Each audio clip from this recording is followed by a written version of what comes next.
you'll also notice there's no fireplace. There's only 3 fireplaces in this keep, so you would have had a log burner or a stove carried around, alright? So, a lot of smoke in this room, okay? So you would have had candlelight as well, or lanterns, alright? In this one, you obviously have your crucifix form, alright? And then you have your 4 towers, okay? So, your kitchen tower would have been on this side, and it doesn't exist anymore, unfortunately. So, we have the kitchen tower, the cold side. You'll feel the breeze as we go along the staircase there in a few minutes. Then you would have had your Lord and Lady's chamber over on this side where they slept. So 1173, Hugh de Lacy at this face, okay? You'll notice the wooden horns along this keep itself.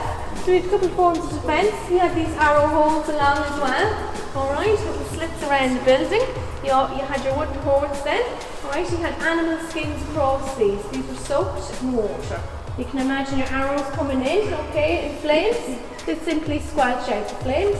If they went on fire though, you could simply throw these off and attack your enemy with them, okay? So what we'll do is we'll move on to the second model over here.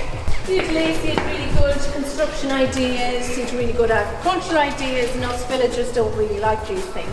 We have 1196 at this phase, and his son decided to take over, Walter de Lacy. Now, there's a few differences to this one, alright? So he went up a phase, this is the second phase of the building. So up to the second phase. He also had a stone flip around the bottom, okay? You'll notice on the first one we don't have this.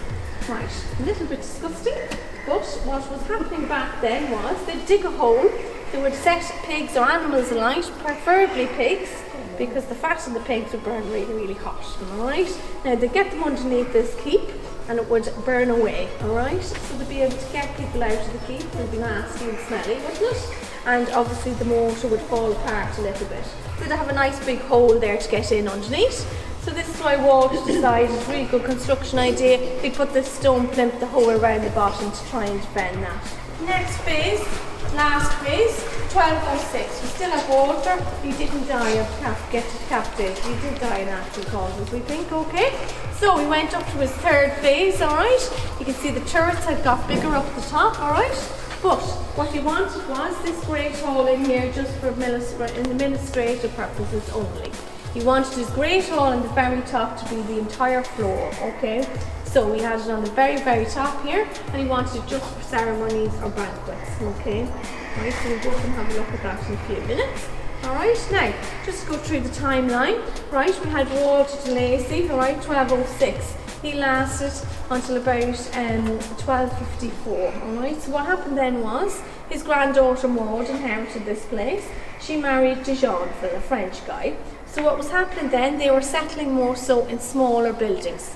So on the top of the keep, I'll be able to point out, they decided to settle on the curtain wall, out on the north side of the curtain wall, right? So they had their own great hall out there, and they settled on the outside. They were still using this building for more administrative purposes. It was still being in use as well at this time, alright? Now, you'll also notice a slight curve or a scarring. This is where the phase went up again then for the construction on this side, and then you'll notice a little just stones across here. I think then the chaplain was probably allowed to stay in this property. There's very few people in here. The only people that would be in here having mass would have been the family, the Lord and Lady in the manor, right, and their children, and then the constable and his family. Nobody else in here, and the chaplain himself, alright? You'll see this A-shaped scarring across here. Just like to mention that before we go on to the next graph. But I mentioned this at the very top anyways. Okay, so just watch it.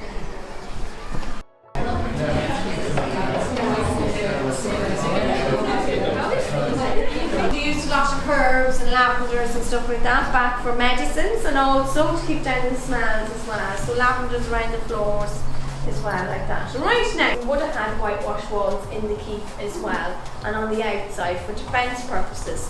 It was lime, so we had limestone, alright, on this keep itself. Then basically what happened with Walter is, he decided he would mix that with sand and water, and that became a whitewash wall based on the outside. You can imagine from all angles of the landscape, it was quite defensive, okay? It was quite intimidating, alright? But on the inside, you can imagine in the smoke-filled rooms, he did whitewash walls to try and brighten up these rooms. So you have to use imagination. There's whitewash walls in here. This is called a garden robe, okay? Now, The left-handed person will be down here, alright? So we're called a gong farmer. This is a gong tower underneath here, okay?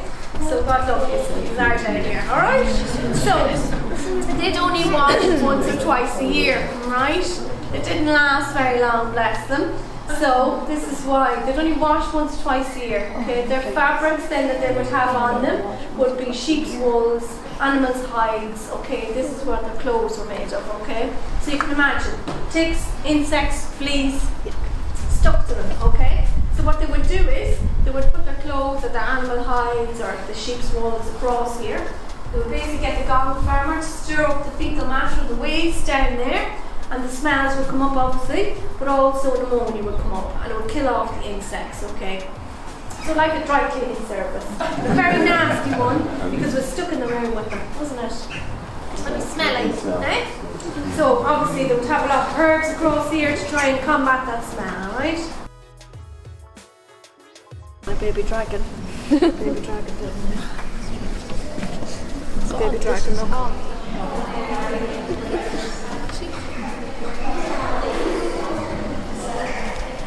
You'll also notice this archway across here. This was one of the 3 fireplaces that he had. So the 3rd fireplace in this building. And he would have had his back to this for his banquets, just to stamp that he was not the boss of the place of the king, okay? So he would have had banquets in here, weddings up here, so no administrative purposes up here, would have been downstairs in the great hall at the bottom. This would have been then his main one just for weddings, ceremonies, banquets.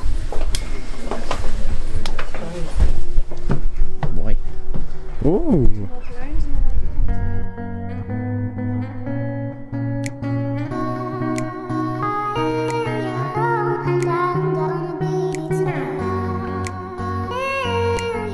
Over here has survived. It's called the Sheep's Gate. It would have been a trading point for animals in and out and produce in and out. Okay, you would have paid a toll as well, probably to Hugh and later on to Walter to Lacey. Alright, in and out. Now, just to give you an idea, obviously we have his little settlement in here. His soldiers would have been settled in here as well. His servants would have had quarters in here, little settlements, okay, because there is little buildings and remnants of buildings in this curtain wall. So like his own little village in here in his keep, okay, in his curtain wall. They should have installed a slide.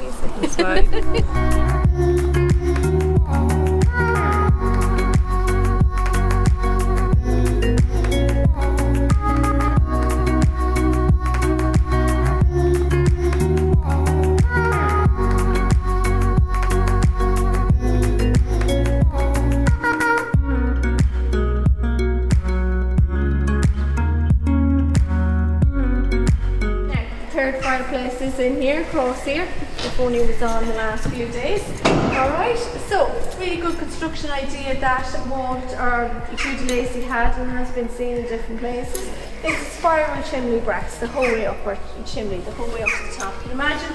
We get a lot of rain water coming in and it would squelch the fires, alright?